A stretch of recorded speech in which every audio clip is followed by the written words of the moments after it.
Aim right, achieve big at KR Mangalam University. इस वक्त की एक और बड़ी खबर आपको बता दें, सीज फायर को लेकर अमेरिकी मीडिया पर बड़ी खबर है। ईरान ने सीज फायर प्रस्ताव की पुष्टि की है। अमेरिकी मीडिया ईरान के डिप्लोमेटिक सूत्रों के हवाले से खबर दे रहा है। ट्रंप के ऐलान के 2 घंटे बाद सीज फायर की पुष्टि हो गई।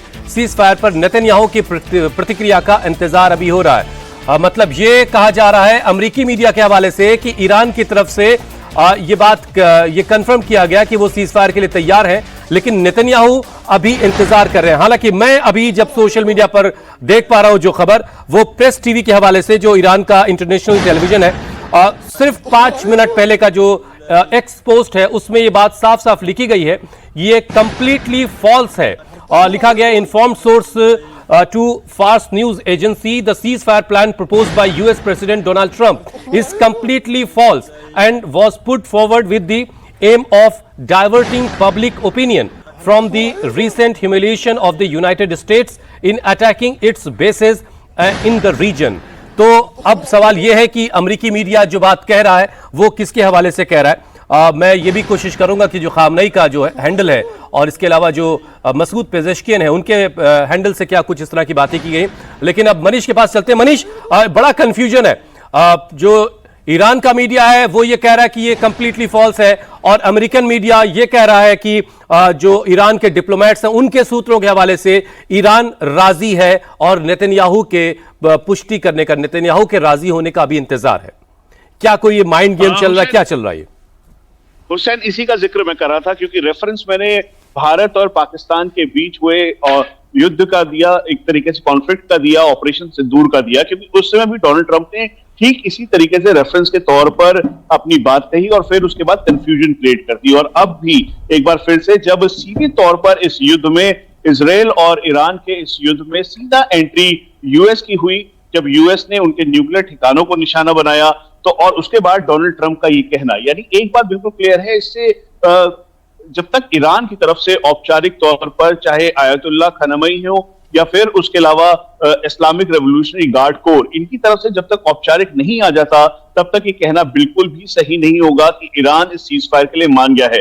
इस समय ईरान के लिए ईरान में जो हमारे सोर्सेस हैं या फिर एक्सपर्ट्स हैं, उनका ही कहना है कि ये डू और डाई वाली सिचुएशन है, क्योंकि ईरान के अस्तित्व को लेकर अमेरिका और इसराइल के समेत जो बाकी इनके समर्थन में कंट्रीज हैं, उन्होंने बिल्कुल क्लैरिटी दे दी है। और इसीलिए अब इनके लिए बहुत जरूरी है कि ये या तो इसको मिलिट्री तौर पर इसका हल निकालें या फिर डिप्लोमेटिक तौर पर। और जिस तरह से डोनाल्ड ट्रंप ने अपनी बात को रखा है, ये बिल्कुल क्लियर हो जाता है कि एक तरफ से इजराइल और अमेरिका की तरफ से ये प्रस्ताव जरूर है कि वो सीज फायर करे, और सीज फायर करने के साथ साथ जो ये 12 दिन का युद्ध है वो खत्म हो। लेकिन एक बार फिर से कंफ्यूजन क्रिएट डोनाल्ड ट्रंप की तरफ से हो गई है, क्योंकि जब तक ईरान की तरफ से औपचारिक नहीं होता तब तक ये कहना बिल्कुल भी सही नहीं होगा कि ईरान सीज फायर के लिए मान गया है।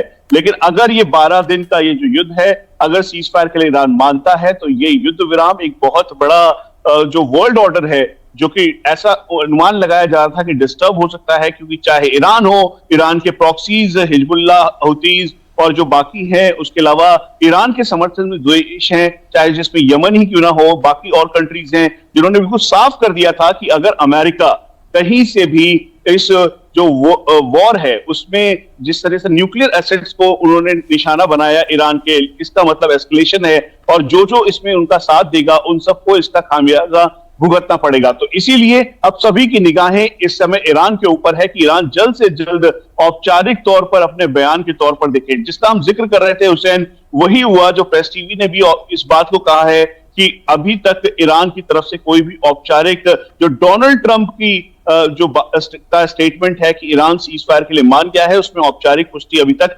नहीं हुई है और इसे बेबुनियाद समझा जा रहा है। एक बार फिर मनीष, मैं अपने दर्शकों को बता दूं, जो सैयद अली खामनेई है, सुप्रीम लीडर ईरान के, और उनके हैंडल से, उनके एक्स पोस्ट हैंडल से जो लास्ट ट्वीट आया है, लास्ट जो पोस्ट आई है, वो तकरीबन 3 घंटे पहले की है, और उस पोस्ट में भी वो साफ साफ उनकी तरफ से लिखा गया है कि जिस तरह का हमला जो है वो किया गया था, उसके बाद जो है ईरान के लोग जो हैं, वो ईरान के लोग और इनका ईरान की हिस्ट्री के बारे में वो लिख रहे हैं, और ये बता रहे हैं कि ईरान कभी भी सरेंडर नहीं करेगा। ईरान एक ऐसा देश है जो कभी सरेंडर नहीं करेगा। Those who know the Iranian people and there history know that the Iranian nation is not a nation that surrenders, यानी सरेंडर जैसी बात अगर कहीं है तो उसके लिए ईरान तैयार नहीं है। ये आखिरी एक्सपोज्ड है सैयद अली खामनेई के हैंडल से। बहरहाल एक और बड़ी खबर आपको बताते हैं।